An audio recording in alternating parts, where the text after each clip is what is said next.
തകർന്നതിനെ ചേർക്കുന്നത് ദൈവത്തിൻ്റെ വചനമാണ്. ആ വചനം നിങ്ങൾക്ക് അനുഗ്രഹവും അനുഭവമായി മാറും. എല്ലാം അവസാനിച്ചുവെന്ന് എല്ലാവരും പറഞ്ഞു, നിങ്ങളുടെ ബുദ്ധി പോലും പറയുന്നു. അവിടെ നിന്ന് ദൈവം പുതുക്കി പണിയുന്നത് കണ്ടോണം. എന്തുകൊണ്ടാണെന്ന്, ദൈവവചനം കൊണ്ടാണ് ദൈവം ഈ അത്ഭുതം ചെയ്തത്. മനുഷ്യർ പറഞ്ഞത് ചിന്തിക്കാതെ ദൈവം പറഞ്ഞത് ചിന്തിക്ക്, രക്ഷപ്പെടാൻ തുടങ്ങും.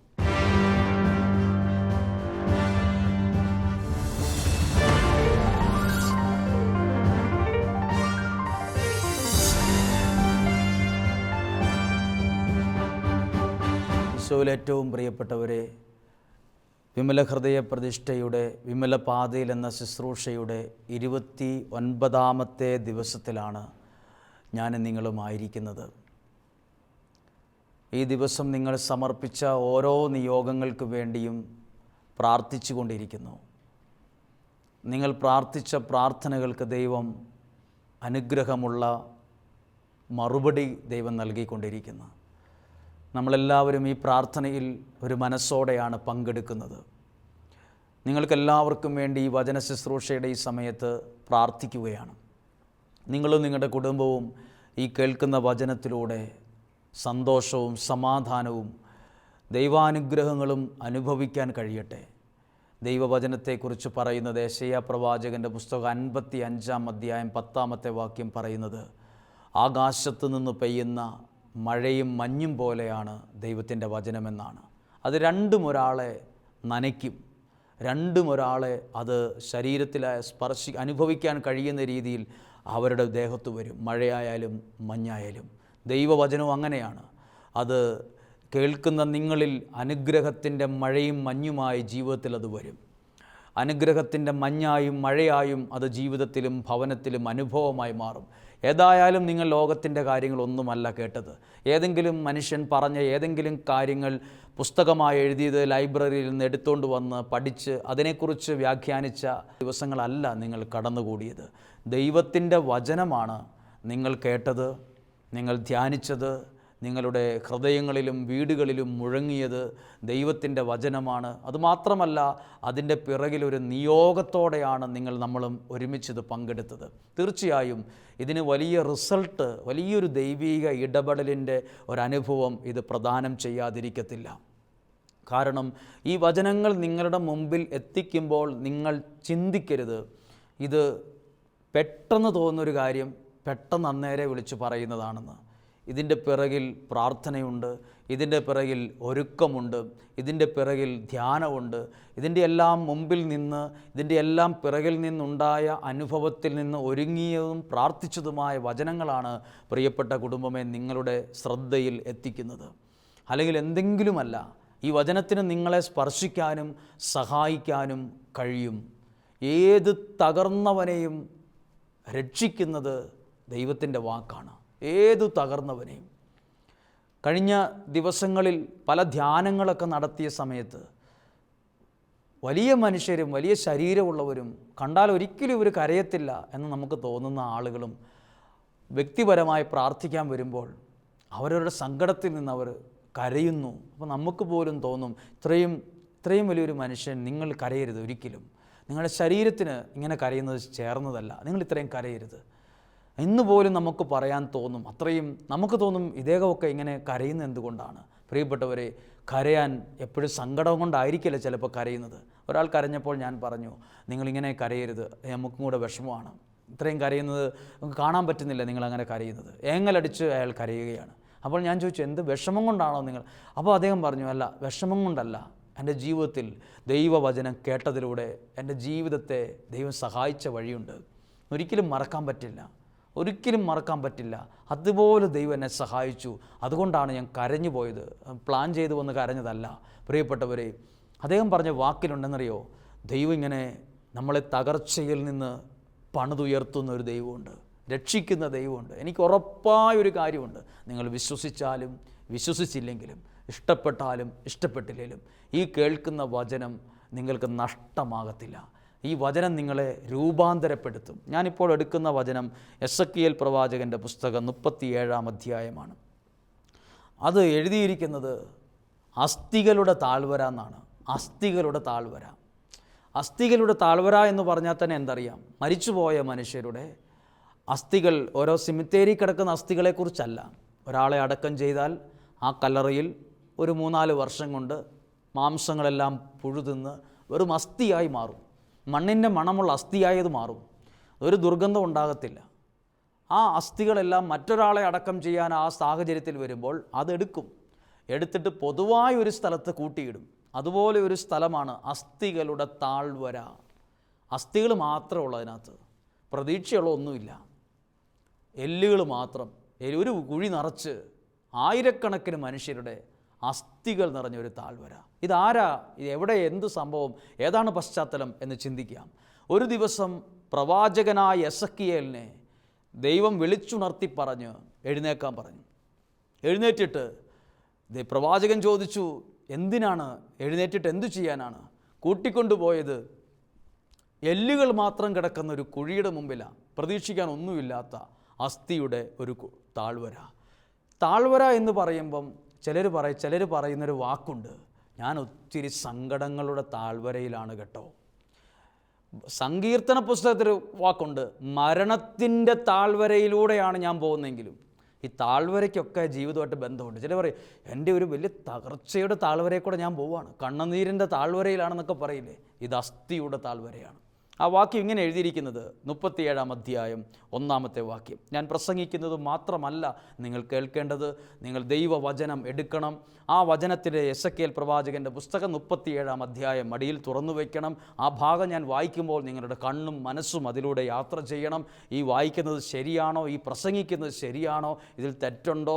ഇതിങ്ങനെ തന്നെയാണോ? ഇതൊക്കെ നിങ്ങളും പരിശോധിക്കണം. കാരണം ബൈബിളിലെ ഏതെങ്കിലും വചനങ്ങൾ വായിച്ച് സംതൃപ്തി അടയരുത്. അതിൻ്റെ കാര്യവും കാരണവും പഠിച്ച് മുന്നോട്ട് പോകുമ്പോൾ ഒരിക്കലും മായ്ക്കാനാവാത്ത വിധം ആ വചനം നിങ്ങളുടെ അകത്ത് നിറയും. അത് നിങ്ങൾക്ക് ഗുണം ചെയ്യും. 37-ാം അധ്യായം 1-ാമത്തെ വാക്യം, കർത്താവിൻ്റെ കരം എൻ്റെ മേൽ വന്നു, അവിടുന്ന് എൻ്റെ ആത്മാവിനാൽ എന്നെ നയിച്ച് അസ്ഥികൾ നിറഞ്ഞൊരു താഴ്വരയിൽ കൊണ്ടുവന്ന് നിർത്തി എന്നാണ് എഴുതിയിരിക്കുന്നത്. കൊണ്ടുവന്ന് നിർത്തി. അയ്യോ, എന്തിനാ ഈ അസ്ഥികൾ നിറഞ്ഞ താഴ്വരയെ കൊണ്ടുവന്ന് നിർത്തിയത്? വേറെ എവിടെയെങ്കിലും നല്ല സ്ഥലത്ത് കൊണ്ടുവന്ന് നിർത്താൻ പാടില്ലായിരുന്നോ? പ്രിയപ്പെട്ടവരെ, നമ്മളും ചിലപ്പോൾ നമ്മുടെ ജീവിതത്തെ നോക്കിയിട്ട് പോയി, ഈ സങ്കടങ്ങളുടെ താഴ്വരയിൽ എന്നെ എന്തിനാണ് കൊണ്ടുവന്ന് നിർത്തിയത്? ഈ മനുഷ്യൻ്റെ കൂടെ എന്നെ എന്തിനാണ് കൊണ്ടുവന്ന് നിർത്തിയത്? ഈ മക്കളുടെ അടുത്ത് എന്നെ എന്തിനാണ് കൊണ്ടുവന്ന് നിർത്തിയത്? എന്തിനാ എന്നെ ഈ ശുശ്രൂഷയിൽ കൊണ്ടുവന്ന് നിർത്തിയത്? ചില സമയത്ത് ചിലരെ, ചില സാഹചര്യങ്ങളിൽ, ചില ശുശ്രൂഷയിൽ, ചില കുടുംബത്തിൽ ദൈവം അവരെ കൊണ്ടുവന്ന് നിർത്തും. അത് ദൈവം കൊണ്ടുവന്ന് നിർത്തുന്നതാണ്. നമ്മൾ നോർമൽ ചിന്തിച്ചിട്ട് നമ്മൾ ഒരിക്കലും അവിടെ പോകത്തില്ല. ഒരു പ്രതീക്ഷിക്കാനൊന്നുമില്ലല്ലോ. കുറേ അസ്ഥികൾ നിറഞ്ഞ താഴ്വര മാത്രമല്ലേ ഉള്ളൂ. അവിടെ കൊണ്ടുവന്ന് നിർത്തി. ദൈവത്തിന് ചില കാര്യങ്ങൾ ചിലരെ കൊണ്ടുവന്ന് നിർത്തുന്നതിൽ പദ്ധതിയുണ്ട്. ഒന്നും യാദൃശ്ചികമല്ല. ചിലർ ചിന്തിക്കില്ലേ, നിങ്ങളെങ്ങനെ ഇയാളുടെ ഭർത്താവായി, നിങ്ങളെങ്ങനെ ഇയാളുടെ ഭാര്യയായി? നമ്മൾ ചിന്തിക്കുമ്പോൾ എന്താ അങ്ങനെ? ആ സമയത്ത് ചിലപ്പോൾ ദൈവമായിരിക്കും ആ വ്യക്തിക്ക് അങ്ങനെ ഒരാളായി ദൈവമായിരിക്കും ആ വീട്ടിൽ നിങ്ങളെ കൊണ്ടുവന്ന് നിർത്തിയത്. അതുകൊണ്ട് സാഹചര്യങ്ങളും വ്യക്തികളെയും കണ്ട് വിഷമിക്കരുത്. ദൈവം നിർത്തിയ ആളാണ് നിങ്ങൾ. ദൈവം നിർത്തിയ ആ വീടിന് വേണ്ടി ദൈവം നിർത്തിയ ആളാണ്. ദൈവം കണ്ടയാളാണ്. ദൈവം കൊണ്ടുവന്ന് നിർത്തിയതാണ്. കൊണ്ടുവന്ന് നിർത്തിയിട്ട് എന്ത് ചെയ്തു? അവിടുന്ന് തന്നെ അവയുടെ ചുറ്റും നടത്തി. ആരുടെ ചുറ്റും? അസ്ഥികളുടെ ചുറ്റും നടത്തി. മുഴുവൻ എല്ലുകൾ മാത്രമേ ഉള്ളൂ. തലയോട്ടിയും കാലിൻ്റെ എല്ലും അസ്ഥിയും നട്ടലിൻ്റെ ഭാഗങ്ങളും കൈയുടെ എല്ലുകൾ മാത്രമേ ഉള്ളൂ. ഇതെല്ലാം കൂടെ ഇങ്ങനെ കൂടിക്കിടക്കുന്നത് ഭാവനയിൽ കണ്ടാൽ തന്നെ നമുക്കൊരു നെഗറ്റീവ് എനർജിയാണ്, ഒരു ഭയമാണ്. അസ്ഥികളിങ്ങനെ കൂടിക്കിടക്കുന്നു, തലയോട്ടികളെല്ലാം സൈഡിൽ കിടക്കുന്നു, ഇതെല്ലാം ഇങ്ങനെ കൂരയെ ഓട്ടിക്കിടക്കുന്നു. എന്നിട്ട് ദൈവം അവനെ എസെക്കിയേൽ ഇങ്ങനെ വട്ടം നടത്തി. എന്നിട്ട് ചോദിക്കുന്നൊരു ചോദ്യമാണ്. ചുറ്റും നടത്തിയിട്ട് ചോദിച്ചു, 2-ാമത്തെ വാക്യം, ചുറ്റും നടത്തി, അവ വളരെയേറെ ഉണ്ടായിരുന്നു, അവ ഉണങ്ങി വരണ്ടിരുന്നു. 3-ാമത്തെ വാക്യം, അവിടുന്ന് എന്നോട് ചോദിച്ചു, മനുഷ്യപുത്ര, ഈ അസ്ഥികൾക്ക് ജീവിക്കാൻ പറ്റുമോ? ചോദ്യചിഹ്നമാണ് ഇവിടെ ഉള്ളത്. ജീവിക്കാനാകുമോ? ചോദ്യചിഹ്നമാണ്. ഒരു ചോദ്യം ചോദിക്കുകയാണ്. കുറേ അസ്ഥികളെ കാണിച്ചിട്ട്, ഏത് മനുഷ്യൻ്റെയാണ് ഇത്? സ്ത്രീയുടെയാണോ പുരുഷൻ്റെയാണോ? ഈ എല്ലുകളൊന്നും അറിയാൻ പാടില്ല. ഇതുവരെ കണ്ടിട്ടില്ലാത്ത ആരുടെയൊക്കെയോ അസ്ഥികളാണ്. ചെയ്യാൻ പറ്റുന്നതൊക്കെ ചീഞ്ഞുപോയി, കട്ടിയായ എല്ലുകൾ മാത്രമേ ഉള്ളൂ. എന്നിട്ട് പ്രവാചകനോട് ചോദിക്കുവാണ്, ഇത് ജീവിക്കുമോ? ഇതിന് വല്ല സാധ്യത, വല്ല പോസിബിലിറ്റി ഉണ്ടോ ഇതിന്? പ്രവാചകൻ പറഞ്ഞു, എനിക്കറിയത്തില്ല, ഇന്ന് വരെ ഞാൻ കേട്ടിട്ടില്ല അസ്ഥികൾ ജീവിക്കുമെന്നത്. പക്ഷെ ഇനി കാണുന്നത് അത്ഭുതമാണ്. നിങ്ങളുടെ ജീവിതത്തിൻ്റെ മുമ്പിലും അസ്ഥികളായിരിക്കുമുള്ളത്. എന്ന് പറഞ്ഞാൽ വാക്കുകളിൽ അക്ഷരാർത്ഥത്തിൽ എടുക്കരുത്. പ്രതീക്ഷയില്ലാത്തത്. എല്ലാം തീർന്നു, എല്ലാം അവസാനിച്ചു, ഇനി ഒന്നും ഇതിനൊന്നില്ല, ഒരു നന്മ ഇതിനകത്തില്ല. അതായിരിക്കും നിങ്ങൾ നിങ്ങളുടെ കൺമുമ്പിൽ കാണുന്നത്, സാഹചര്യങ്ങളിൽ കാണുന്നത്. ഇനി എനിക്ക് പ്രതീക്ഷിക്കാൻ ഒരു തുള്ളി അതിൽ നിന്ന് പ്രതീക്ഷിക്കാനില്ല എന്നായിരിക്കും പറയുന്നത്. പ്രതീക്ഷിക്കാനില്ലാത്തതിൽ നിന്ന് പോലും ദൈവം അത്ഭുതങ്ങളെ സൃഷ്ടിക്കും. അത് ബൈബിളിലൂടെ വ്യക്തമാക്കുകയാണ്. പ്രവാചകൻ പറഞ്ഞു, എനിക്കറിയില്ല. അപ്പോൾ പ്രവാചകനോട് പറഞ്ഞൊരു വാക്ക് എഴുതിയിരിക്കുകയാണ്, 4-ാമത്തെ വാക്യം. അവിടുന്ന് എന്നോട് അരുളി ചെയ്തു, പ്രവാചകനോട് പറഞ്ഞു, നീ അസ്ഥികളോട് പ്രവചിക്കുക എന്ന് പറഞ്ഞു. കണ്ണും മൂക്ക് ചെവി ഒന്നുമില്ലാത്ത, ജീവനില്ലാത്ത എല്ലിനോട്, പ്രവാചകനോട് പറയുവാണ് ദൈവം, നീ അതിനോട് പ്രവചിക്കുക. എന്താണ് പ്രവചിക്കുക എന്ന് പറഞ്ഞാൽ? പ്രവചിക്കുക എന്ന് പറഞ്ഞാൽ ഭാവി പറയുന്നതിൻ്റെ പേരാണ് പ്രവചനം. ഒരാളെ നോക്കിയിട്ട് പ്രാർത്ഥിച്ചിട്ട് പറയണം, നിനക്ക് നല്ല ജോലി കിട്ടും, അത് പ്രവചനമാണ്. പ്രവചിച്ച് പറയുകയാണ്. വീടില്ലാത്തൊരു മനുഷ്യൻ പ്രാർത്ഥിക്കാൻ വരുമ്പോൾ പ്രാർത്ഥനയിൽ ദൈവം കാണിച്ചു തരും, നല്ല വീട് നിങ്ങൾക്ക് തരും, അത് പ്രവചനമാണ്. ഇതൊക്കെ ചില സാധ്യതകളുണ്ട്. ഒരു സാധ്യതയില്ലാത്ത അസ്ഥികളെ നോക്കിയിട്ട് ഈ പ്രവാചകൻ പറഞ്ഞു, ദൈവം പറയുക പ്രവാചകൻ, നീ പ്രവചിക്ക്. എന്നാ പ്രവചിക്കാനാണ് ഉള്ളത്? എന്തു പ്രവചിക്കാനാണ് ഉള്ളത്?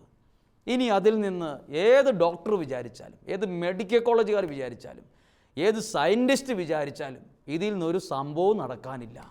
പ്രവാചകൻ എന്താണ് പ്രവചിച്ചത്? പ്രിയപ്പെട്ടവരെ, എന്തുകൊണ്ടാണ് ദൈവം പറയാതിരുന്നത്? നീ അതിനെ നോക്കി എന്തേലും പറയാനല്ല പറഞ്ഞേ, പ്രവചിക്കാനാണ് പറഞ്ഞേ. സാഹചര്യങ്ങൾ പ്രതികൂലമാണേലും എന്തേലും പറയരുത്. വാക്കിന് വിലയുണ്ട്.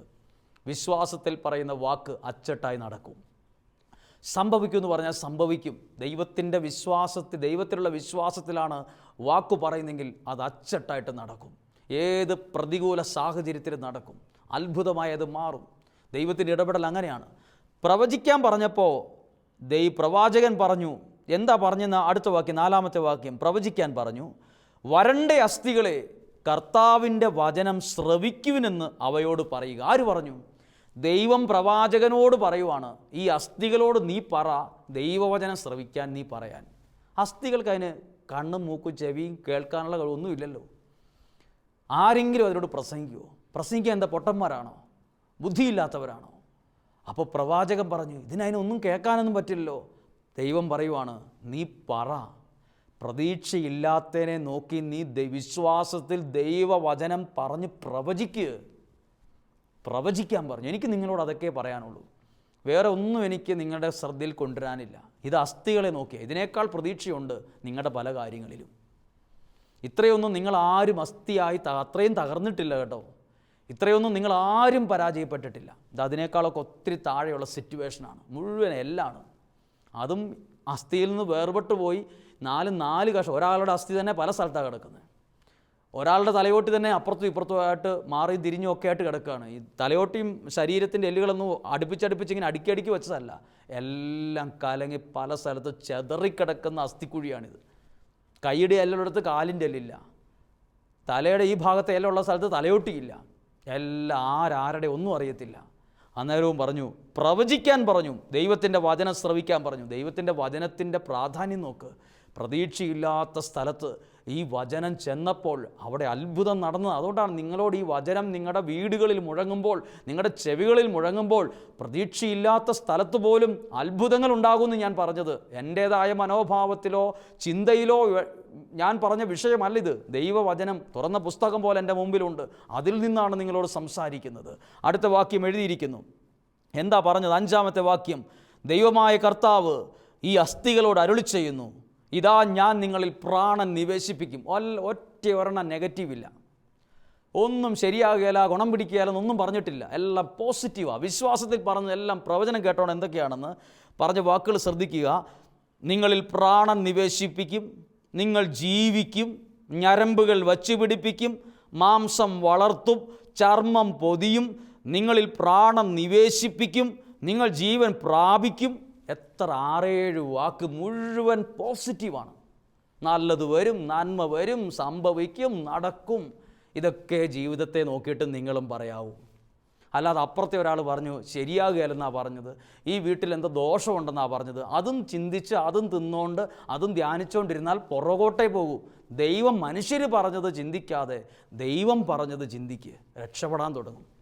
മനുഷ്യൻ പറഞ്ഞത് തന്നെയും പിന്നെയും പറഞ്ഞു കേട്ട് മനസ്സ് ഡെസ്പാകാതെ, ഡൗൺ ആകാതെ, നിരാശപ്പെടാതെ ദൈവം ഈ സാഹചര്യത്തെ കണ്ട് ഈ എല്ലിനെ നോക്കിയിട്ട് നല്ലപോലെ കുത്തിപ്പൊടിച്ച് നല്ലൊരു വളം ഉണ്ടാക്കാമെന്നാണോ പറഞ്ഞത്? അല്ല, നീ രക്ഷപ്പെടും. ആരോടാ പറഞ്ഞെന്ന് ഓർക്കണം. രോഗിയായി കിടക്കുന്ന ഒരു മനുഷ്യനോടല്ല, അസ്ഥിയായി കിടക്കുന്ന എല്ലിനോടാണ് പറഞ്ഞത്. ഇത്രയൊക്കെ തകർന്നാലും നീ പേടിക്കണ്ട.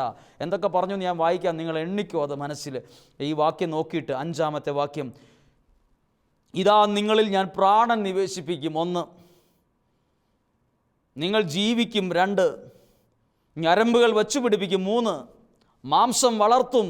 4, ചർമ്മം പൊതിയും. 5, പ്രാണൻ നിവേശിപ്പിക്കും, നിങ്ങൾ വളരും. 6 കാര്യങ്ങളാണ് താഴെ എഴുതിയിരിക്കുന്നത്. ആരെ നോക്കി പറഞ്ഞെന്നറിയോ? പഠിച്ചുകൊണ്ടിരിക്കുന്ന ഒരു കൊച്ചിനെ നോക്കിയിട്ടല്ല, അസ്ഥിക്കുഴിയിൽ കിടക്കുന്ന എല്ലിനെ നോക്കിയിട്ടാണ് പറഞ്ഞത്. വിശ്വാസത്തിൻ്റെ വാക്ക് പറഞ്ഞു. 7-ാമത്തെ വാക്യം, എന്നോട് കൽപ്പിച്ചതുപോലെ ഞാൻ പ്രവർത്തിച്ചു, ഞാൻ പ്രവചിച്ചു. ആര് പറഞ്ഞു? എസെക്കിയേൽ പ്രവാചകൻ പറഞ്ഞു. എന്നോട് ദൈവം പറഞ്ഞു, ഈ സാഹചര്യത്തെ നോക്കി പ്രവചിക്കാനേ പറഞ്ഞിട്ടുള്ളൂ, നെഗറ്റീവ് പറയാൻ പറഞ്ഞിട്ടില്ല. ഞാൻ പറയുന്നു, വിശ്വാസത്തിൽ പറയുന്നു, ഇങ്ങനെയൊക്കെ പ്രവചിച്ചു. ഇനി എല്ലാം നടന്നുമില്ലയോ എന്ന് അറിയണ്ടേ? ഇനി ഞാൻ നിങ്ങളോട് പറയുന്ന കാര്യം ചിന്തിക്കുന്നതിന് മുമ്പ്, ഇതുപോലെയുള്ള സാഹചര്യങ്ങൾ നിങ്ങളുടെ ജീവിതത്തിൽ ഇന്ന് ചിലപ്പോൾ കാണും. തകർന്ന് തരിപ്പണമായി പോയ സാഹചര്യം, ഒരു തുള്ളി പ്രതീക്ഷിക്കാൻ ഇനിയില്ല, എല്ലാം അവസാനിച്ചുവെന്ന് എല്ലാവരും പറഞ്ഞു, നിങ്ങളുടെ ബുദ്ധി പോലും പറയുന്നു. അവിടെ നിന്ന് ദൈവം പുതുക്കി പണിയുന്നത് കണ്ടോണം. എന്തുകൊണ്ടാണെന്ന്? ദൈവവചനം കൊണ്ടാണ് ദൈവം ഈ അത്ഭുതം ചെയ്തത്. ദൈവവചനമാണ് ദൈവം അസ്ഥികളോട് പറഞ്ഞത്. മാറ്റമുണ്ടായോ? അടുത്ത വാക്യം, 7-ാമത്തെ വാക്യം, നിങ്ങളുടെ കണ്ണുകൾ കൊണ്ട് ആ വാക്യം ഒന്ന് നോക്കൂ. നിങ്ങളുടെ മനസ്സ് അതിലൂടെ കടന്നു പോകട്ടെ. എന്നോട് കൽപ്പിച്ചതുപോലെ ഞാൻ പ്രവചിച്ചു. ഞാൻ പ്രവചിച്ചപ്പോൾ ഒരു ശബ്ദമുണ്ടായി, ഒരു കിരികിരാ ശബ്ദമുണ്ടായി, വേർപെട്ടുപോയ അസ്ഥികൾ തമ്മിൽ ചേർന്നു. എസെക്കിയേൽ പ്രവാചകൻ അസ്ഥിക്കുഴിയിലിറങ്ങി ഓരോ അസ്ഥിയും എടുത്ത് ഇങ്ങനെ ചേർത്ത് വച്ചപ്പോൾ ചേർന്നു എന്നല്ല എഴുതിയിരിക്കുന്നത്. എസെക്കിയേൽ പ്രവാചകൻ നിൽക്കുന്ന പ്ലേസ് ആ കുഴിയുടെ പുറത്താണ്. എല്ലുകൾ മുഴുവൻ കിടക്കുന്നത് ഈ താഴ്വരയിലാണ്. രണ്ടുപേരും 2 സ്ഥലത്ത് നിൽക്കുമ്പോൾ ഇവിടെ നിന്ന് ഒറ്റ കാര്യം നടന്നുള്ളൂ. ജീവൻ്റെ വചനം ചെന്നപ്പോൾ, ജീവൻ്റെ വചനം അവിടെ തൊട്ടപ്പോൾ എന്ത് സംഭവിച്ചു? ചേരേണ്ടതിനോട് അടുത്തു വന്ന് ചേർന്നു. എഴുതിയിരിക്കുന്ന വാക്ക് അങ്ങനെയാണ്, വേർപെട്ടുപോയ അസ്ഥികൾ തമ്മിൽ ചേർന്നു. വേർപെട്ടുപോയത്, പല വഴിക്ക് ചെതറിപ്പോയത്, ഇനി ഒരിക്കലും കൂട്ടിച്ചേർക്കാൻ പറ്റുകയില്ലെന്ന് എല്ലാവരും പറഞ്ഞ വിഷയത്തെ ദൈവം കൂട്ടിച്ചേർത്തു. ആരാ പറഞ്ഞത്? എല്ലാം ഇനി ഒരിക്കലും കൂട്ടിച്ചേർക്കാൻ പറ്റാത്ത വിധത്തിൽ തകർന്നു പോയെന്നത് മനുഷ്യരാണ് പറഞ്ഞത്. ദൈവം പറഞ്ഞിട്ടില്ല. നിന്നോട് ദൈവം പറഞ്ഞിട്ടില്ല. നിൻ്റെ കുടുംബത്തെ നോക്കിയിട്ട് ദൈവം പറഞ്ഞിട്ടില്ല, ഇത് തകർന്നു പോകുന്നു ദൈവം പറഞ്ഞിട്ടില്ല. മനുഷ്യരാരാണ്ടോ പറഞ്ഞത്. ഏതോ ഒരു സുഹൃത്താ നിന്നോട് പറഞ്ഞത് ശരിയാകില്ലെന്ന്. ദൈവം നിന്നോട് പറഞ്ഞിട്ടുണ്ടോ? ദൈവം പറഞ്ഞത് വേർപെട്ട് പോയത് ചേരൂന്നാണ്. വേർപെട്ട് പോയ ദൈവം ആഗ്രഹിക്കുന്നെങ്കിൽ വേർപെട്ട് പോയത് ദൈവം ചേർക്കും. അവിടെ ബുദ്ധിയും കൗൺസിലിങ്ങും മാത്രം പോരാ, ദൈവവചനം അവിടെ വന്നപ്പോഴാണ് ചേരേണ്ടത് ചേർന്നത്. 33 ദിവസത്തെ പ്രാർത്ഥനയാണ്. തകർന്ന കുടുംബങ്ങളുണ്ട്, ഒരുപാട് തകർന്ന ജീവിതങ്ങളുണ്ട്, തകർന്ന ഭാവിയുണ്ട്. അതൊക്കെ ഉണ്ടല്ലോ. തകർന്നു പോയി എന്നും പറഞ്ഞ് എഴുതി ഒപ്പിട്ട് സീൽ ചെയ്യേണ്ട വിഷയമല്ല. ദൈവം അതിനെ വീണ്ടും കൂട്ടിച്ചേർക്കാൻ, അതിനെ ഒരുമിപ്പിക്കാൻ, അങ്ങനെ തകർന്ന് വേർപെട്ട് പല സ്ഥലത്ത് ചെതറിക്കിടക്കേണ്ടതല്ല നിങ്ങൾ. ദൈവവചനമാണ് പറയുന്നത്. അസ്ഥികൾ അങ്ങനെ കിടന്നാൽ പോരെ, ആ കുഴിയിലല്ലേ കിടക്കുന്നത്, അവിടെ കിടക്കട്ടെ എന്നല്ലല്ല വച്ചത്. ചേരണമെന്ന് ദൈവം ആഗ്രഹിച്ച് അസ്ഥികളെ തമ്മിൽ ചേർത്തു. പ്രിയപ്പെട്ടവരെ, വേർപെട്ട് പോയത് ചേരേണ്ടതാണെങ്കിൽ അത് ചേരണം. ഈ ദിവസങ്ങളിൽ അങ്ങനെ കുറേ മിറക്കിൾ സംഭവിക്കട്ടെ. മനസ്സുകൊണ്ട് അകന്നു നിൽക്കുന്നവരുണ്ട്, ശരീരം കൊണ്ട് അകന്നു നിൽക്കുന്നവരുണ്ട്, ചിന്തകൾ കൊണ്ടും രീതികൾ കൊണ്ടും അകന്നു നിൽക്കുന്നവരുണ്ട്. ഒരു വീട്ടിൽ തന്നെ ആണെങ്കിലും 4 പേരുണ്ടെങ്കിലും 4 മുറി കിടന്ന് 4 മുറിയിൽ ജീവിക്കുന്നവരുണ്ട്. അധികം സംസാരിക്കാത്ത വീടുകളുണ്ട്, അധികം മിണ്ടാത്ത വീടുകളുണ്ട്. പുറമേ നോക്കുമ്പോൾ ഒരു കാറിന് അവർ പോകുന്നുണ്ടെങ്കിലും അവരുടെ ഹൃദയങ്ങൾ തമ്മിൽ ചേർന്നതല്ല. എല്ലാവരുടെയും മുമ്പിൽ അവർ ഭയങ്കര സന്തോഷത്തിലുള്ള കുടുംബമാണെന്നൊക്കെ എല്ലാവരെയും കാണിക്കുമെങ്കിലും അവരങ്ങ് പോകുമ്പോഴേ വീണ്ടും എല്ലാവരുടെയും മുഖം ഈച്ച കുത്തിയതുപോലെ ആകും. പുറമേ അഭിനയിക്കുകയാണ് കുറേ കാര്യങ്ങൾ, അകത്ത് ഭയങ്കര അകൽച്ചയാണ്. ഇന്ന് ബന്ധങ്ങൾ കൂടിക്കൂടി വരികയല്ല, ബന്ധങ്ങളിങ്ങനെ അകന്നകന്ന് അസ്ഥിക്കുഴിയിലെ അസ്ഥി പോലെ ചതറിപ്പോയിക്കൊണ്ടിരിക്കുകയാണ്. ചേർക്കാൻ എന്താ വേണ്ടത്? നല്ലൊരു സൈക്കോളജിസ്റ്റിനെ വിളിച്ച് കൗൺസിലിംഗ് അല്ല പ്രധാനപ്പെട്ട ആവശ്യം, അല്ലെങ്കിൽ വേറൊന്നുമല്ല പ്രധാനപ്പെട്ട ആവശ്യം. ദൈവത്തിൻ്റെ വചനമാണ്. തകർന്നതിനെ ചേർക്കുന്നത് ദൈവത്തിൻ്റെ വചനമാണ്. ആ വചനം നിങ്ങൾക്ക് അനുഗ്രഹവും അനുഭവമായി മാറും. അടുത്ത വാക്യം, ചേരേണ്ടത് ചേർന്നു. അവിടെ കൊണ്ട് അവസാനിച്ചില്ല. അവർ നോക്കിയപ്പോൾ ഞരമ്പും മാംസവും അവയുടെ മേൽ വന്നങ്ങിരുന്നു. എവിടുന്ന് വന്നു ഈ ഞരമ്പും മാംസവും? അസ്ഥികളുടെ മേൽ ഞരമ്പ് കൊണ്ടുവരണമെങ്കിൽ എന്തേരെ ഇത് വേണം? ഇത് നോർമൽ ബുദ്ധിയിൽ നടക്കുന്ന കാര്യം ഒന്നുമല്ല പിന്നീട് നടന്നത്. ഒരു മനുഷ്യൻ്റെ ചിന്തയിലോ പ്ലാനിലോ സ്വപ്നത്തിൽ പോലും നടക്കാൻ പറ്റാത്ത കാര്യങ്ങളാണ് ദൈവവചനത്തിലൂടെ അവിടെ നടന്നത്. പ്രിയപ്പെട്ടവരെ, ദൈവവചനം അത്ഭുതങ്ങളെ ചെയ്യും. ദൈവവചനം ചേർക്കേണ്ടതിനെ ചേർക്കും.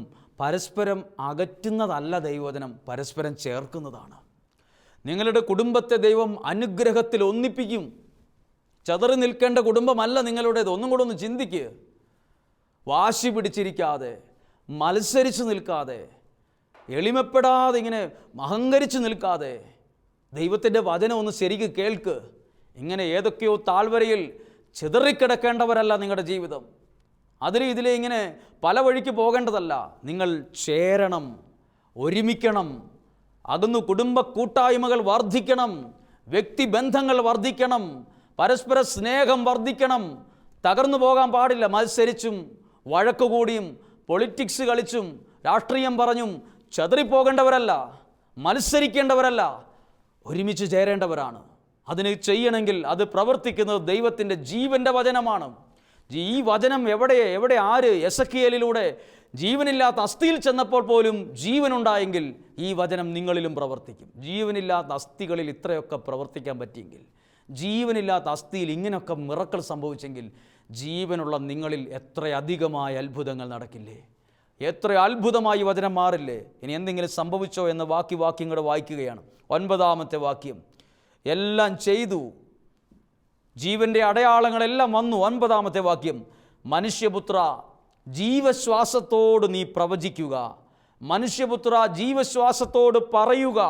ദൈവമായ കർത്താവ് അരുളി ചെയ്യുന്നു, ജീവശ്വാസമേ, നീ 4 വായ്ക്കളിൽ നിന്ന് വന്ന് ഈ നികിതന്മാരുടെ മേൽ വീശുക, ഇവർക്ക് ജീവനുണ്ടാകട്ടെ. അവിടുന്ന് കൽപ്പിച്ചതുപോലെ പ്രവചിച്ചു. അപ്പോൾ ജീവശ്വാസം അവരിൽ പ്രവേശിച്ചു, അവർ ജീവൻ പ്രാപിച്ചു. ആര്? അവർ ജീവൻ പ്രാപിച്ചു എന്ന് പറയുമ്പം ചെറുതായി കാണരുത്. ആര് ജീവൻ പ്രാപിച്ചു? അസ്ഥിയായി അസ്ഥിയുടെ താഴ്വരയിൽ കിടന്ന ഈ അസ്ഥികൾ കറങ്ങിത്തിരിഞ്ഞ് ജീവൻ പ്രാപിച്ചു എന്ന്. ഇത് അത്ഭുതങ്ങളുടെ അത്ഭുതമല്ലേ? ഇത് ജീവൻ പ്രാപിച്ചതിൻ്റെ നടുവിൽ ഇടയ്ക്കൊരു സംഭവം നടന്നിട്ടുണ്ട്. എസെക്കിയേലിനെ വിളിച്ചെഴുന്നേൽപ്പിച്ച് ഇങ്ങനെ ഒരു അത്ഭുതം നടക്കാൻ എന്നാ ചെയ്തെന്നറിയോ? ദൈവം പറഞ്ഞു, എൻ്റെ വചനം ഈ അസ്ഥികളോട് നീ പറയുക, പ്രവചിക്കുക. പ്രവചിക്കാൻ പറഞ്ഞു. ശരിയാകും, നല്ലതാകും, ജീവനുണ്ടാകും. പ്രവചിക്കുക എന്ന് പറഞ്ഞു. പ്രിയപ്പെട്ടവരെ, ജീവിതത്തെ നോക്കി പഴിക്കരുത്, ജീവിതത്തെ നോക്കി ശപിക്കരുത്, പ്രവചിക്കുകയേ ചെയ്യാവുള്ളൂ. ഒത്തിരി പേര് അവനവൻ്റെ ജീവിതത്തെ നോക്കി ശപിക്കുന്നവരാ. സ്വന്തം കണ്ണാടി മുമ്പിൽ നിന്ന് ശരിയാകത്തില്ല, നശിച്ചു പോകത്തേ ഉള്ളൂ, അങ്ങനെയൊക്കെ ശപിക്കരുത്. പ്രവചിക്കുകയേ ചെയ്യാവുള്ളൂ. എന്ത് പ്രവചിക്കണം? എൻ്റെ ജീവിതം സ്വന്തം കൈ അവനവൻ്റെ തലയിൽ വെച്ച് തന്നെ പറയണം, ഞാൻ അനുഗ്രഹിക്കപ്പെടും, ഞാൻ നല്ലതാകും, എനിക്ക് നല്ല ജീവിതം ഉണ്ടാകും. നിങ്ങൾ വിശ്വാസത്തിലാണ് പ്രവചിക്കുന്നതെങ്കിൽ അത് യാഥാർത്ഥ്യമായി അനുഭവിക്കും. അസ്ഥിക്കുഴിയിൽ കിടന്ന അസ്ഥിക്ക് ഇത്രയൊക്കെ ജീവനെത്തി നിൽക്കുന്നൊരു നിലയിൽ കൊണ്ടുവരാൻ പറ്റുമെങ്കിൽ നിങ്ങളുടെ ജീവിതത്തിൽ 1000 ഇരട്ടി അത്ഭുതത്തെ ദൈവത്തിന് ചെയ്യാൻ കഴിയും. 10-ാമത്തെ വാക്യത്തിന് അവസാനം, ഈ കുഴിയിൽ കിടന്ന അസ്ഥികളെല്ലാം ഏത് കോലത്തിലായെന്നറിയാമോ? വലിയ ഒരു സൈന്യം പോലെ എഴുന്നേറ്റ് നിന്നു എന്ന്. കുറച്ച് 37-ാം അധ്യായം തുടങ്ങുന്ന സ്ഥലത്ത് സൈന്യം എന്നല്ല എഴുതിയിരിക്കുന്നത്, അസ്ഥിക്കുഴിയിൽ കിടക്കുന്ന എല്ലെന്ന് എഴുതിയിരിക്കുന്നത്. 37-ാം അധ്യായം 10-ാമത്തെ വാക്യം എത്തിയപ്പോൾ ഉണ്ടല്ലോ, പട്ടാളക്കാരെ പോലെ എഴുന്നേറ്റ് നിന്നു. ഏത്? കല്ലറയിൽ കിടന്ന അസ്ഥിക്കുഴിയിൽ കിടന്ന എല്ലുകളെല്ലാം. സൈന്യമെന്ന് പറഞ്ഞാൽ ഒരു രാജ്യത്തിൻ്റെ ഏറ്റവും അടുക്കും ചിട്ടയുമുള്ളൊരു സമൂഹമാണ്, ഏറ്റവും ഓർഡറുള്ള സമൂഹമാണ്. ടി വിയിലൂടെയെങ്കിലും നമ്മൾ കണ്ടിട്ടുണ്ടാകും അവരുടെ മാർച്ചൊക്കെ. അതൊക്കെ 100 പേർ ഒരുമിച്ച് ഒരു കരം കാലുകളും കൈകളും ചലിപ്പിക്കുമ്പോൾ ഒരു കൈയായിട്ട് നമുക്ക് തോന്നുള്ളൂ. അത്രയും കൃത്യതയുള്ള അടുക്കും ചിട്ടയുമുള്ള സമൂഹമാണ് പട്ടാളം, സൈന്യം. സൈന്യത്തിന് അത്രയും പരിശീലനം കിട്ടിയവരാണ്. അസ്ഥിക്കുഴി കിടന്ന അസ്ഥി ദൈവത്തിൻ്റെ വചനം കേട്ടിട്ട് സാധാരണ മനുഷ്യരെ പോലെ എഴുന്നേറ്റ് പല വഴിക്ക് പോയി എന്നല്ല, സൈന്യം പോലെ അടുക്കും ചിട്ടയും ആരോഗ്യമുള്ളൊരു കൂട്ടം പോലെ എഴുന്നേറ്റു നിന്നു. വചനമാണ് അവരെ എഴുന്നേൽപ്പിച്ചത്. വചനം നിങ്ങളെ എഴുന്നേൽപ്പിക്കും, സൈന്യം പോലെ എഴുന്നേൽപ്പിക്കും. ചതറിക്കിടക്കേണ്ടവരല്ല. ആരാധനയിലേക്ക് പ്രവേശിക്കാൻ നമ്മൾ ഒരുങ്ങുകയാണ്. പ്രിയപ്പെട്ടവർ, ഈ വചനം വായിച്ച് അത് പെട്ടെന്ന് വായിച്ച് മറന്ന് കളയരുത്. ഇനി കുറച്ചുകൂടി ഉണ്ട്. പക്ഷെ സമയത്തിൻ്റെ കുറവ് മൂലം ഇതിവിടെ അവസാനം, ബാക്കി നിങ്ങൾക്ക് വായിക്കാൻ കഴിയും. ഇതൊക്കെ, ഈ വചനമൊക്കെ പെട്ടെന്ന് മറക്കരുത്, പെട്ടെന്ന് മറിച്ച് കളയരുത്. ജീവിതത്തിൽ ഇതുപോലെ പ്രതീക്ഷ നഷ്ടപ്പെട്ട ഒന്നിൻ്റെ മുമ്പിലായിരിക്കും നിങ്ങളും ഇപ്പോൾ എത്തി നിൽക്കുന്നത്. പ്രതീക്ഷിക്കാൻ ഒരംശം പോലും ഇനിയില്ല, ജീവൻ്റെ തരി പോലും ഇല്ല. പക്ഷെ അവിടെ ജീവൻ കൊണ്ടുവരാനും അത്ഭുതം ചെയ്യാനും നിനക്ക് പറ്റിയല്ലേലും ദൈവത്തിന് സാധിക്കും. മനുഷ്യർക്ക് അസാധ്യം, ദൈവത്തിന് സാധ്യം.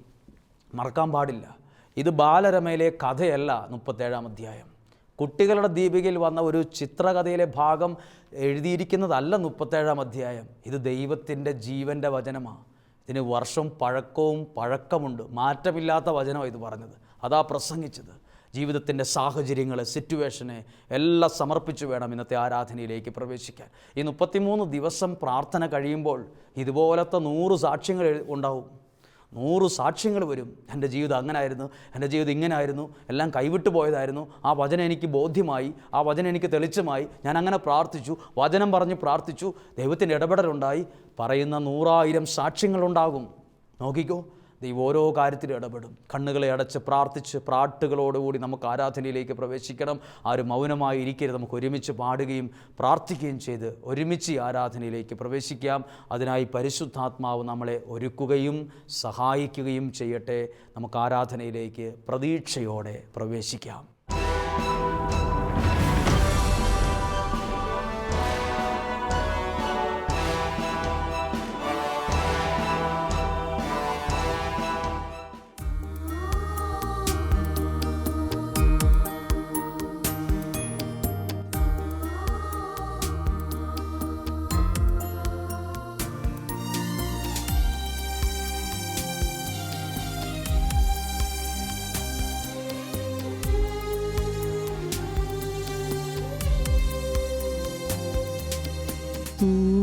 തൂവെള്ളയപ്പത്തിൽ പരിശുദ്ധമാകുമീ അൾത്താരയിൽ കുർബാനയ പ്രാതലൊരുക്കി കാത്തിരിക്കും എൻ്റെ ദൈവമേ.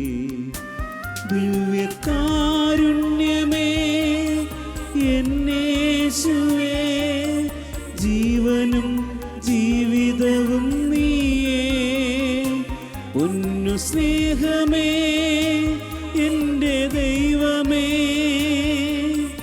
ആശയും പ്രതീക്ഷയും നീ മാത്രം.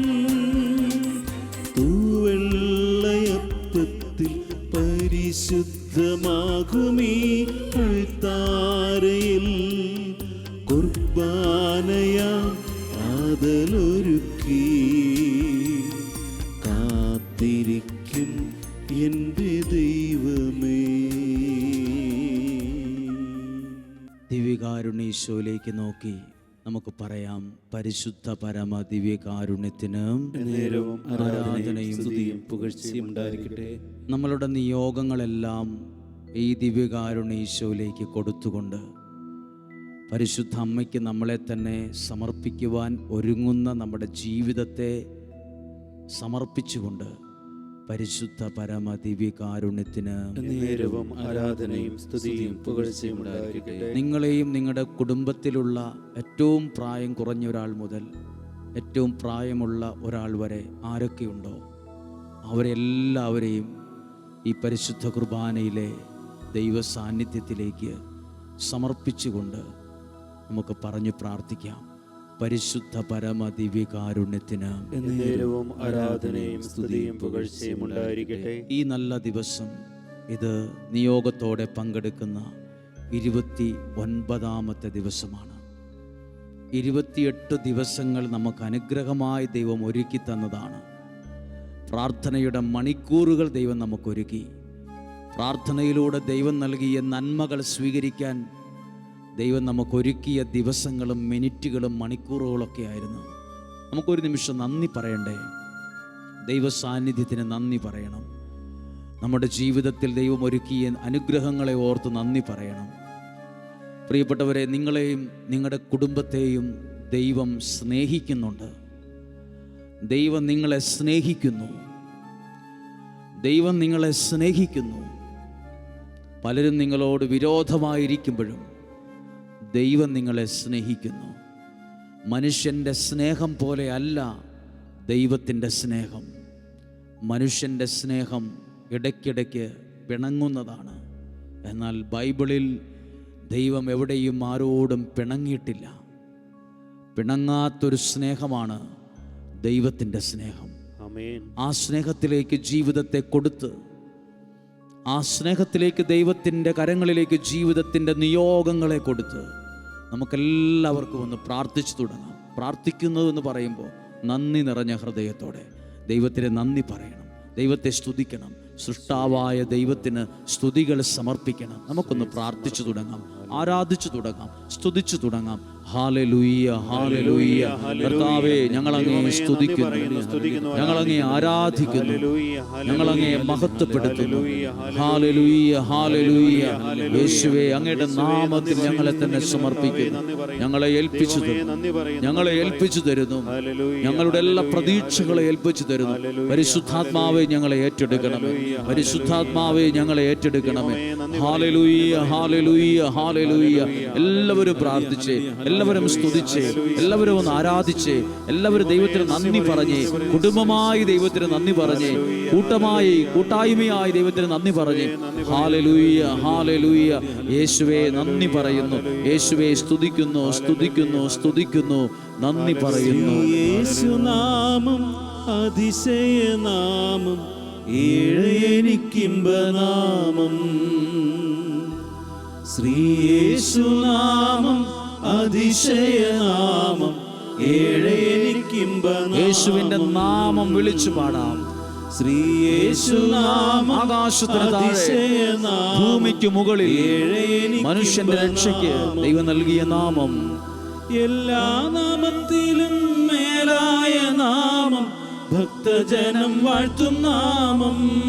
ചേർന്ന് പാടാമോ?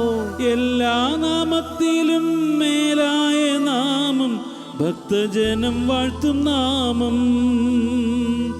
എല്ലാ മുഴങ്കാലും മടങ്ങിടും തിരുമുൻപിൽ വല്ലഭത്വമുള്ള നാമം.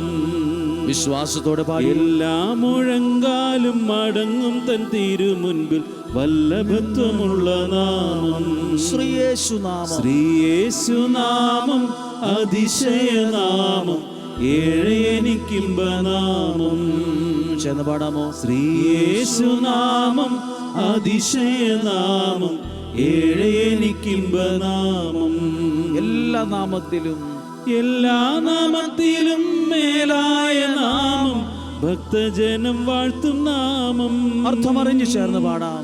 എല്ലാ നാമത്തിലും മേലായ നാമം, ഭക്തജനം വാഴ്ത്തും നാമം. എല്ലാ മുഴങ്കാലും മടങ്ങി തൻ തിരുമുൻപിൽ വല്ലഭത്വമുള്ള നാമം.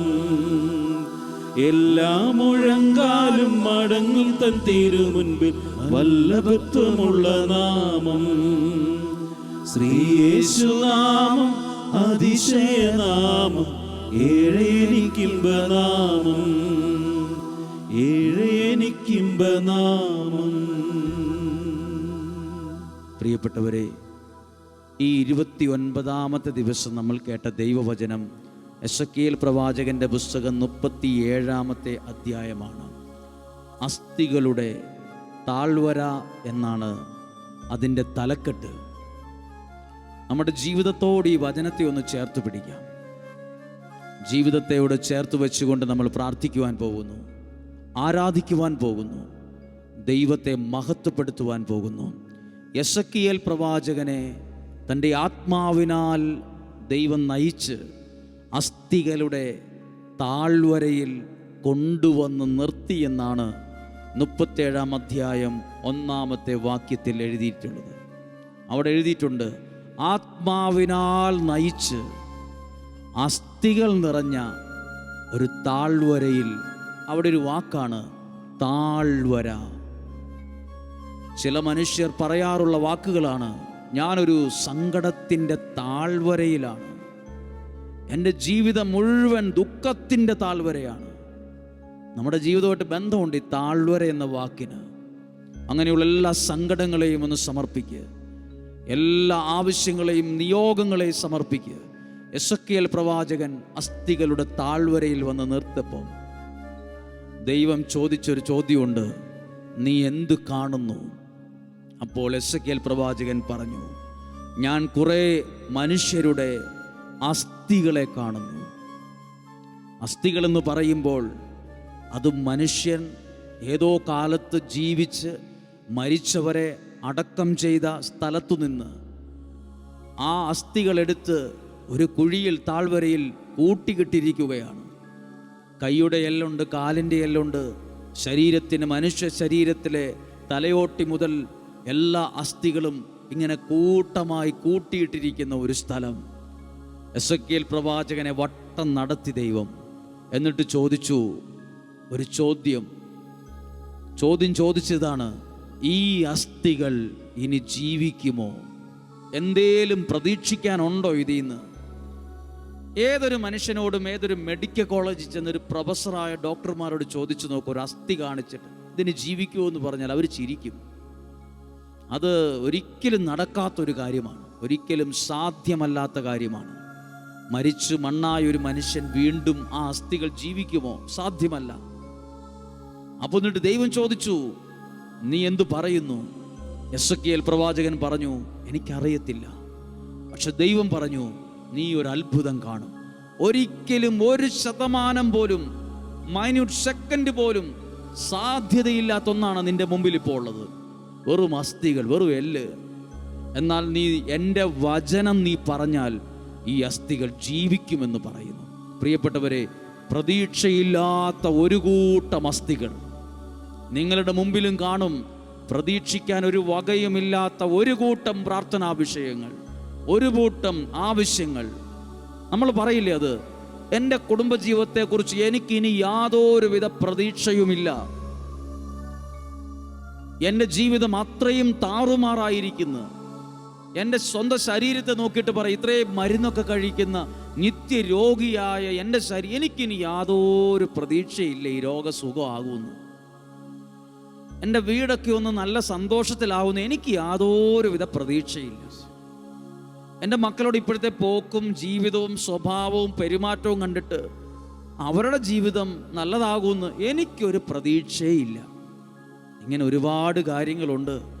പ്രതീക്ഷിക്കാൻ ഒരു വകയുമില്ലാത്ത, ഒരു സെക്കൻഡ് പോലും പ്രതീക്ഷിക്കാൻ വകയില്ലാത്ത വിഷയങ്ങളുണ്ടാകും.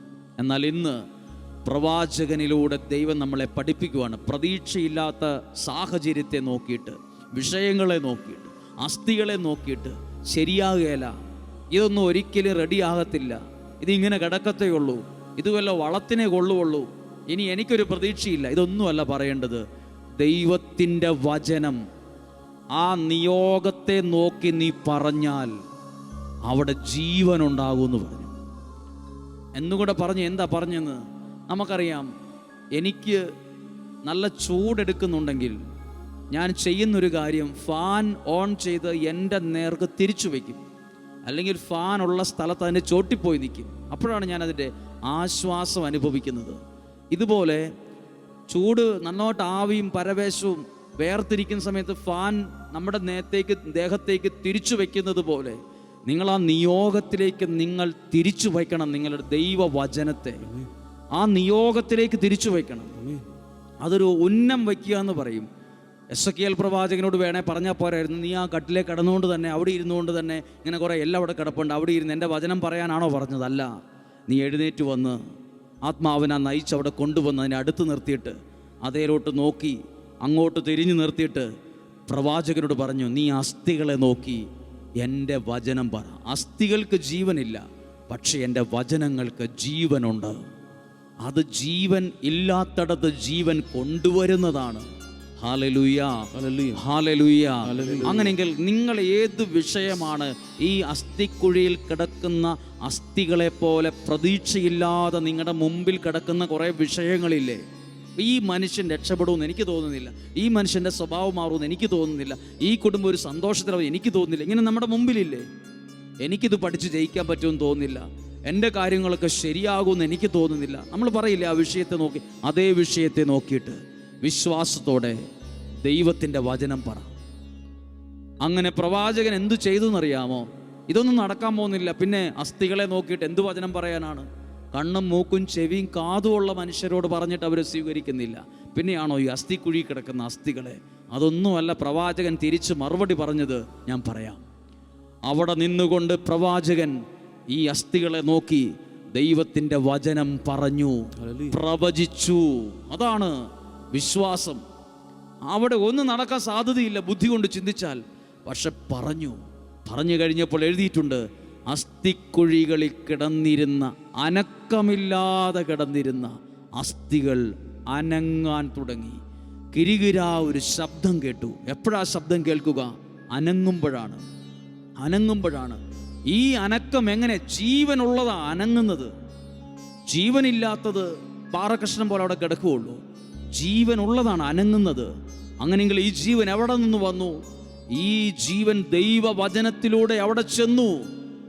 പ്രിയപ്പെട്ടവരെ, നിങ്ങളും ഏത് വിഷയത്തെയാണോ മുന്നിൽ കണ്ട് ദൈവത്തിൻ്റെ വചനം വിശ്വാസത്തോടെ അതിലേക്ക് പറ.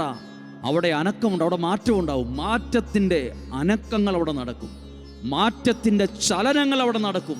നിങ്ങളുടെ കുടുംബത്തിൽ ഈ ആരാധനയുടെ സമയത്ത് വലിയ മാറ്റത്തിൻ്റെ ചലനങ്ങൾ ഉണ്ടാകട്ടെ, വലിയ അഭിഷേകത്തിൻ്റെ ചലനങ്ങൾ ഉണ്ടാകട്ടെ, വിടുതലിൻ്റെ ചലനങ്ങൾ ഉണ്ടാകട്ടെ, മാനസാന്തരത്തിൻ്റെ ചലനങ്ങൾ ഉണ്ടാകട്ടെ, വിശ്വാസത്തിൻ്റെ ചലനങ്ങൾ ഉണ്ടാകട്ടെ. ഹല്ലേലൂയ. അങ്ങനെയെങ്കിൽ ജീവനില്ലാത്തതിനെ ജീവന്റെ അനക്കം കൊണ്ടുവരാൻ പ്രവാചകൻ പറഞ്ഞ വചനത്തിന് കഴിഞ്ഞെങ്കിൽ ഈ ആരാധനയിൽ ദൈവവചനം ശ്രദ്ധിക്കുന്ന നിങ്ങളുടെ ജീവിതത്തിലേക്ക് ദൈവം ചില ചലനങ്ങൾ കൊണ്ടുവരികയാണ്. ഈ ചലനങ്ങളൊക്കെ എന്നറിയോ? ഇത് വലിയ ഒരു അത്ഭുതത്തിലേക്കുള്ളൊരു ചെറിയ ചലനം ആരംഭിച്ചത്. അത്ഭുതത്തിലേക്കുള്ള ആദ്യത്തെ സ്റ്റെപ്പാണ് ഈ ചലനം, ഈ ഒരു അനക്കം. അങ്ങനെയെങ്കിൽ നിങ്ങളുടെ ജീവിതത്തിലേക്കും ഈ ഒരു ചലനം സംഭവിക്കുന്ന ഒരു വലിയ വിടുതലിൻ്റെ ആരംഭമാണ്, വലിയൊരു സൗഖ്യത്തിൻ്റെ ആരംഭമാണ്, വലിയൊരു അനുഗ്രഹത്തിൻ്റെ ആരംഭമാണ്. എന്തിനും ഒരു ആരംഭമുണ്ട്, ഒരു ദിവസത്തിന് പോലും ഉണ്ട് പ്രഭാതം, ആരംഭമുണ്ട്. എന്നാൽ ഇത് അനുഗ്രഹത്തിൻ്റെ ആരംഭമാണ്, ഇതൊരു വിടുതലിൻ്റെ ആരംഭമാണ്. അങ്ങനെയെങ്കിൽ കരങ്ങളെ ഉയർത്തി ഒരു നിമിഷം വിശ്വാസത്തോടെ ഈ കേട്ട വചനം വെച്ചൊന്ന് പ്രാർത്ഥിച്ചേ.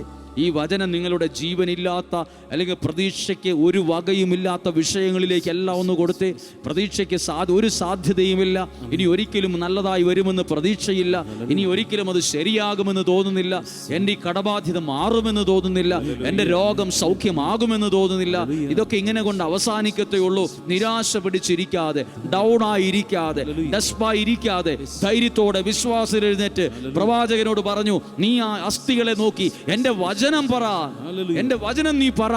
അവിടെ അനക്കമുണ്ട്, അവിടെ മാറ്റമുണ്ടാകും. ദൈവത്തിന്റെ വചനത്തിന് മാറ്റമില്ലെങ്കിലും ദൈവവചനത്തിലൂടെ നിങ്ങളുടെ സാഹചര്യങ്ങളിൽ മാറ്റം കൊണ്ടുവരാൻ ദൈവത്തിന് പറ്റും. ഹല്ലേലൂയ. എല്ലാവരും ചേർന്ന് സ്തുതിച്ച് പ്രാർത്ഥിക്കുന്നു. ഹല്ലേലൂയ, ഹല്ലേലൂയ. പരിശുദ്ധാത്മാവേ, അസ്ഥികളുടെ താഴ്വരയിൽ നിന്ന് പോലും അത്ഭുതങ്ങളെ കൊണ്ടുവരാൻ ദൈവത്തിന് സാധിക്കും. അസ്ഥികളിൽ നിന്ന് അത്ഭുതങ്ങളെ സൃഷ്ടിക്കാൻ, അസ്ഥികളിൽ നിന്ന് അത്ഭുതങ്ങളെ സൃഷ്ടിക്കാൻ, അസ്ഥികളിൽ നിന്ന് അത്ഭുതങ്ങളെ സൃഷ്ടിക്കാൻ ദൈവത്തിന് സാധിച്ചതുപോലെ കർത്താവേ ഞങ്ങളെ സമർപ്പിക്കുന്നു. ഹല്ലേലൂയ. യേശുവേ നന്ദി പറയുന്നു, സ്തുതിക്കുന്നു, സ്തുതിക്കുന്നു, സ്തുതിക്കുന്നു, സ്തുതിക്കുന്നു, നന്ദി പറയുന്നു. ഹല്ലേലൂയ, ഹല്ലേലൂയ. യേശുവേ നന്ദി പറയുന്നു. പരിശുദ്ധാത്മാവേ നിറയണമേ, പരിശുദ്ധാത്മാവേ.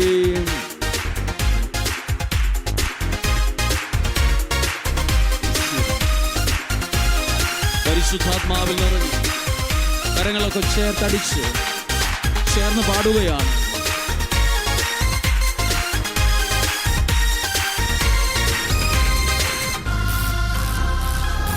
പരിശുദ്ധാത്മാവേ, അഞ്ചുകാല അഭിഷേകം വിശ്വാസത്തോടെ സകല ജനത്തിന്മേലും കൊയ്ത്തുകാല സമയമല്ലോ, ആത്മാവിൽ നിറയ്ക്കണമേ. വിശ്വാസത്തോടെ പാടാം. അന്ത്യകാല അഭിഷേകം എല്ലാവരും ചേർന്ന് സകല ജഡത്തിന്മേലും കൊയ്ത്തുകാല സമയമല്ലോ, ആത്മാവിൽ നിറയ്ക്കണമേ. തീ പോലെ ഇറങ്ങണമേ, അഗ്നിനാവായി പതിയണമേ. കൊടുങ്കാറ്റായി വീശണമേ, ആത്മനദിയായി ഒഴുകണമേ. തീ പോലെ ഇറങ്ങണമേ, അഗ്നിനാവായി പതിയണമേ. കൊടുങ്കാറ്റായി വീശണമേ, ആത്മനദിയായി ഒഴുകണമേ. അസ്ഥികളുടെ താഴ്വരയിൽ കിടന്ന അസ്ഥികളെ പോലും ദൈവത്തിന്റെ വചനത്തിന് അത്ഭുതങ്ങളെ സൃഷ്ടിക്കാൻ സാധിച്ചെങ്കിൽ ഇന്ന് ഈ കേൾക്കുന്ന, ഈ പാടുന്ന, പ്രാർത്ഥിക്കുന്ന, ആരാധിക്കുന്ന ഓരോ വ്യക്തികളിലും ദൈവത്തിന്റെ അത്ഭുതങ്ങൾ നടക്കും. പരിശുദ്ധ അമ്മയുടെ മാധ്യസ്ഥം കൂടെ ഉണ്ടാകട്ടെ. ദൈവത്തിന്റെ അത്ഭുതങ്ങൾ അനുഭവിച്ചറിയാൻ സാധിക്കട്ടെ. ഹല്ലേലൂയ. എല്ലാവരും വിശ്വസിക്കുന്നു, എല്ലാവരും ചേർന്ന് പ്രാർത്ഥിക്കുന്നു.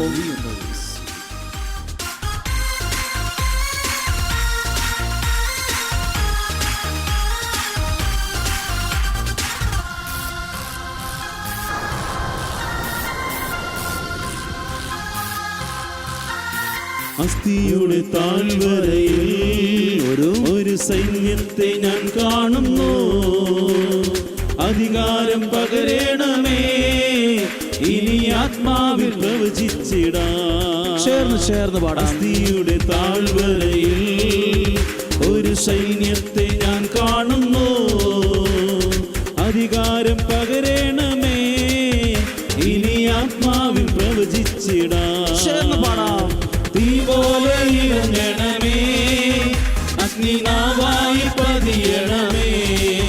കൊടുങ്കാറ്റായി വീശണമേ, ആത്മനദിയായി ഒഴുകണമേ. തീ പോലെ ഇറങ്ങണമേ, അഗ്നിനാവായി പതിയണമേ. കൊടുങ്കാറ്റായി വീശണമേ, ആത്മനദിയായി ഒഴുകണമേ. കരങ്ങൾ ഉയർത്തി സ്തുതിച്ച് പ്രാർത്ഥിക്കുന്നു. ഹല്ലേലൂയ. ദൈവമേ സ്തുതിക്കുന്നു, സ്തുതിക്കുന്നു, സ്തുതിക്കുന്നു. ഹല്ലേലൂയ, ഹല്ലേലൂയ. യേശുവേ നന്ദി പറയുന്നു. പരിശുദ്ധാത്മാവേ നിറയണമേ, പരിശുദ്ധാത്മാവേ നിറയണമേ, പരിശുദ്ധാത്മാവേ നിറയണമേ. വലിയ ചലനങ്ങളെ സൃഷ്ടിക്കണമേ, വലിയ നന്മകൾ ഒരുക്കണമേ. ഹല്ലേലൂയ, ഹല്ലേലൂയ, ഹല്ലേലൂയ. യേശുവേ നന്ദി, നന്ദി, നന്ദി, നന്ദി. ചേർന്ന് പാടാം. സീനായി മലമുകളിൽ ഒരു തീജ്വാല ഞാൻ കാണുന്നു. ഇസ്രായേലിൻ ദൈവമേ, ആ തീ എന്നിൽ നിറയ്ക്കണമേ. ചേർന്ന് പാടാം. സീനായി മലമുകളിൽ ഒരു തീജ്വാല ഞാൻ കാണുന്നു. ഇസ്രായേലിൻ ദൈവമേ, ആ തീ എന്നിൽ നിറയ്ക്കണമേ. അഗ്നിനാവായി പതിയണമേ. കൊടുങ്കാറ്റായി വീശണമേ, ആത്മനദിയായി ഒഴുകണമേ. തീ പോലെ ഇറങ്ങണമേ, അഗ്നിനാവായി പതിയണമേ. കൊടുങ്കാറ്റായി വീശണമേ, ആത്മനദിയായി ഒഴുകണമേ. തീ പോലെ ഇറങ്ങണമേ, അഗ്നിനാവായി പതിയണമേ. കൊടുങ്കാറ്റായി വീശണമേ, ആത്മനദിയായി ഒഴുകണമേ. പ്രിയപ്പെട്ടവരെ, ഈ ആരാധനയിലൂടെ ദൈവത്തിൻ്റെ ഇടപെടൽ നിങ്ങൾ അനുഭവിച്ചു കൊണ്ടിരിക്കുന്നു. ഇപ്പോൾ പറഞ്ഞ ഓരോ കാര്യങ്ങളും ദൈവവചനത്തിലൂടെയാണ്. ഒരു കഥപുസ്തകത്തിലെ കഥയല്ല നിങ്ങൾ കേട്ടത്. അസ്ഥികൾ ഒരനക്കമില്ലാതെ മണ്ണിൻ്റെ മണമായിപ്പോയ, മണ്ണിൻ്റെ കളറായിപ്പോയ അസ്ഥികളെ ദൈവവചനം ചെന്നപ്പോഴുണ്ടല്ലോ ചലിപ്പിച്ചു. എന്നിട്ട് എഴുതിയിരിക്കുന്നത് 37-ാം അധ്യായം 10-ാമത്തെ വാക്യത്തിൻ്റെ അവസാനം, ഈ അസ്ഥികൾ ഒരു സൈന്യത്തെ പോലെ ആ സ്ഥലത്ത് എഴുന്നേറ്റു നിന്നു. ഒറ്റ കാരണം കൊണ്ടാണ്. അവിടെ ഒരു പ്രവാചകനുണ്ടായിരുന്നു. ദൈവത്തിൻ്റെ വചനം ഇങ്ങനെ പറഞ്ഞ് മാറ്റം കൊണ്ടുവരാൻ. ഒരു പ്രാവശ്യം പറഞ്ഞപ്പോഴല്ല, ഓരോ പ്രാവശ്യം പറഞ്ഞപ്പോൾ ദൈവം പറഞ്ഞു, എൻ്റെ വചനം ഈ അസ്ഥികളോട് നീ പ്രവചിക്കുക, പറയുക. എവിടം വരെ പറഞ്ഞു? എന്തേരെ നാൾ വിശ്വസിച്ചു? ആ സൈന്യം പോലെ എഴുന്നേൽക്കുന്നത് വരെ. പ്രിയപ്പെട്ടവരെ, ഒരു പ്രാവശ്യം വചനം കേട്ടു, എന്തെങ്കിലുമൊക്കെ ഒന്ന് പറഞ്ഞു നിർത്തിപ്പോകരുത്. അതൊരു സൈന്യമായി എഴുന്നേൽക്കുന്നത് വരെ, അതൊരത്ഭുതമായി മാറുന്നത് വരെ, അതൊരു വിടുതലായി മാറുന്നത് വരെ നിങ്ങൾ ഈ വചനം ഇങ്ങനെ വിശ്വസിക്കുകയും പറയുകയും ചെയ്യണം. പ്രിയപ്പെട്ടവരെ, ഒരു അമ്മയാണെ പോലും തൻ്റെ മകൻ മദ്യത്തിനും മയക്കുമരുന്നിനും ഒത്തിരി അടിമപ്പെട്ടു പോയപ്പോൾ ഒരു നിയോഗം എഴുതി ഒരു കടലാസിൽ തന്നു. എൻ്റെ മകൻ മരിക്കുന്നതാണ് നല്ലത്, ഇന്ന സ്ഥലത്താണ് പഠിക്കുന്നത്, മരിച്ചു പോക്കോട്ടെ, ഒരു കുഴപ്പമില്ല, കാരണം അവനെക്കൊണ്ട് മടുത്തു എന്ന് പറഞ്ഞു. ഒരമ്മയും അങ്ങനെ പറയാറില്ല, പക്ഷെ മടുത്തിട്ട് വിഷമം കൊണ്ട് പറഞ്ഞതാണ്. അപ്പോൾ ആ വിഷയം അസ്ഥിയിൽ കുഴിയിൽ കിടക്കുന്ന അസ്ഥികളെ പോലെ പ്രതീക്ഷയില്ല മകനിൽ നിന്ന്. പക്ഷെ ആ മകൻ ദൈവത്തിൻ്റെ അനുഗ്രഹത്തിൽ മാറ്റം വന്നു. ആ മകൻ്റെ ജീവിതം മാറി. ആ മകൻ്റെ ജീവിതം മാറിയതിൻ്റെ പിന്നിൽ ചെറിയ ചില പരീക്ഷണങ്ങളിലൂടെ വന്നു. ഒരു കുഞ്ഞു രോഗമൊക്കെ വരേണ്ട സാഹചര്യം വന്നു. കുറച്ചു നാൾ ആശുപത്രിയിൽ കിടക്കേണ്ടതായി വന്നു. ആ നാളുകളിൽ എന്തോ സാവൂളിൻ്റെ മേൽ ഒരടി വന്നതുപോലെ, കുതിരപ്പുറത്ത് താഴെ വീണതുപോലെ കുറച്ചു നാൾ കഴിഞ്ഞപ്പോൾ പിന്നീട് മറ്റൊരു നല്ല അനുഗ്രഹമുള്ള ഒരു പൈതലായിട്ടാണ് ആ കുടുംബത്തിൽ മാറിയത്. പിന്നെ ആത്മീയ കാര്യങ്ങളിൽ കൂടുതൽ ശ്രദ്ധിക്കാൻ തുടങ്ങി. എന്തോ ആ അമ്മയുടെ കണ്ണുനീരോടെയുള്ള പ്രാർത്ഥനയായിരിക്കാം ആ പ്രതീക്ഷയില്ലാത്ത മകനിൽ ഈ അത്ഭുതത്തെ ജനിപ്പിച്ചത്. പ്രിയപ്പെട്ടവരെ, നിങ്ങളുടെ മുമ്പിൽ ഏത് അസ്ഥി ആയിക്കോട്ടെ, അസ്ഥിയിൽ നിന്ന് പോലും അത്ഭുതം ഉണ്ടാക്കാൻ പറ്റും. അസ്ഥികളിൽ നിന്ന് പോലും അത്ഭുതം. കുഴിയിൽ കിടന്ന അസ്ഥികൾ ഇതാ ഇപ്പോൾ സൈന്യത്തെ പോലെ. സൈന്യം ഒരിക്കലും കുഴിയിലല്ല. സൈന്യം എപ്പോഴും അതിർത്തികളിൽ ഒരു രാജ്യത്തിൻ്റെ പ്രധാനപ്പെട്ട ഭാഗമാണ്. രാജ്യത്തിലെ ജനങ്ങൾ സുരക്ഷിതരായിരിക്കാൻ അവരാണ് അതിർത്തിയിൽ കാവൽ നിൽക്കുന്ന വലിയൊരു ശക്തിയുള്ള സൈന്യമാണ്. അതുപോലെ ഈ എല്ലുകൾ എഴുന്നേറ്റ് നിന്നു. ആരാ ഈ അത്ഭുതം ചെയ്തത്? മനുഷ്യൻ എന്തോ ഒരു പശ വച്ച് ഒട്ടിച്ച് എഴുന്നേപ്പിച്ച് നിർത്തിയതല്ല. അത് ദൈവത്തിൻ്റെ വചനത്തിൽ ദൈവം ചെയ്ത പ്രവൃത്തിയാണ്. നിങ്ങളുടെ ജീവിതത്തിലും അസാധ്യങ്ങൾ സാധ്യമാകും. ഒരിക്കലും അത്ഭുതം നടക്കത്തില്ല ഒന്നും പറയരുത്. അത്ഭുതങ്ങളെ ദൈവം ചെയ്യും. അങ്ങനെയെങ്കിൽ ഒരിക്കൽ കൂടി ഒന്ന് കരങ്ങളെ ഉയർത്തി പ്രാർത്ഥിച്ച് ഈശോയുടെ ആശീർവാദം സ്വീകരിക്കാൻ ഒരുങ്ങുകയാണ്. എല്ലാവരും പ്രാർത്ഥിക്കുന്നു, എല്ലാവരും ചേർന്ന് പ്രാർത്ഥിക്കുന്നു. അത്ഭുതങ്ങൾ സംഭവിക്കട്ടെ, അടയാളങ്ങൾ സംഭവിക്കട്ടെ, സൈന്യം പോലെ എഴുന്നേൽക്കട്ടെ. വചനം വിശ്വസിക്കുന്നു, വചനം യാഥാർത്ഥ്യമാകട്ടെ. പരിശുദ്ധാത്മാവ് നിറയട്ടെ, കുടുംബങ്ങളിൽ നിറയട്ടെ, വ്യക്തി ജീവിതങ്ങളിൽ നിറയട്ടെ. ഹല്ലേലൂയ, ഹല്ലേലൂയ. പരിശുദ്ധാത്മാവേ നിറയണമേ, പരിശുദ്ധാത്മാവേ നിറയണമേ, പരിശുദ്ധാത്മാവേ നിറയണമേ. ഹല്ലേലൂയ, ഹല്ലേലൂയ. യേശുവേ നന്ദി, നന്ദി, നന്ദി. വിശ്വസിച്ചാൽ നാം ദൈവമഹത്വം കാണും. വിശ്വാസത്തോടെ എന്നും പ്രാർത്ഥിക്കണം.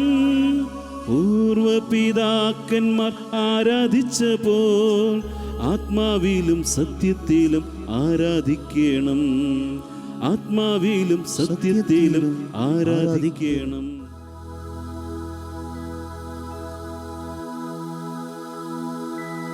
പരിശുദ്ധ ശരീരത്താലും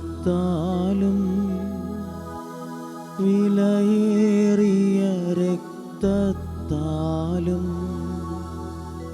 പാപത്തിൻ കറകളിൽ നിന്നും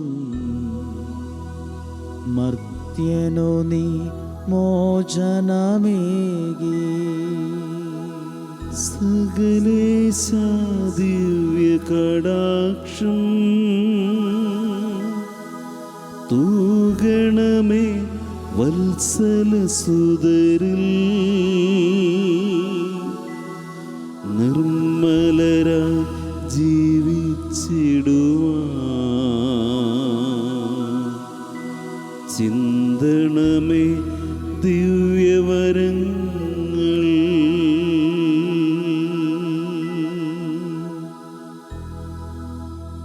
പരിശുദ്ധ പരമമാ ദിവ്യകാരുണ്യമേ, എന്നുമെന്നും എന്നുമെന്നും അങ്ങേക്കാരാധന. പരിശുദ്ധ പരമമാ ദിവ്യകാരുണ്യമേ, എന്നുമെന്നും അങ്ങേക്കാരാധന. പരിശുദ്ധ പരമമാ ദിവ്യകാരുണ്യമേ, എന്നുമെന്നും അങ്ങേക്ക് ആരാധന.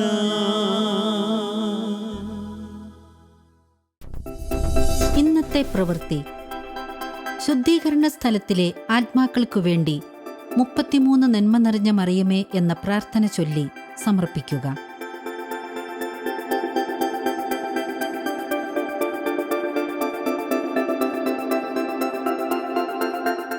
വിമലപാതയിലെ എപ്പിസോഡുകൾ വീണ്ടും കാണുന്നതിനും ശാലോം ടിവിയിലെ മറ്റു പ്രോഗ്രാമുകൾ ലഭിക്കുന്നതിനും Shalom TV YouTube channel subscribe ചെയ്യുക. വേദനിക്കുന്നവർക്ക് ആശ്വാസമേകാൻ, തകർന്നവർക്ക് പ്രതീക്ഷയേകാൻ സുവിശേഷ പ്രവർത്തനത്തിൽ പങ്കാളിയാകുവിൻ. ഈ വീഡിയോ നിങ്ങളുടെ പ്രിയപ്പെട്ടവർക്ക് ഷെയർ ചെയ്യുക.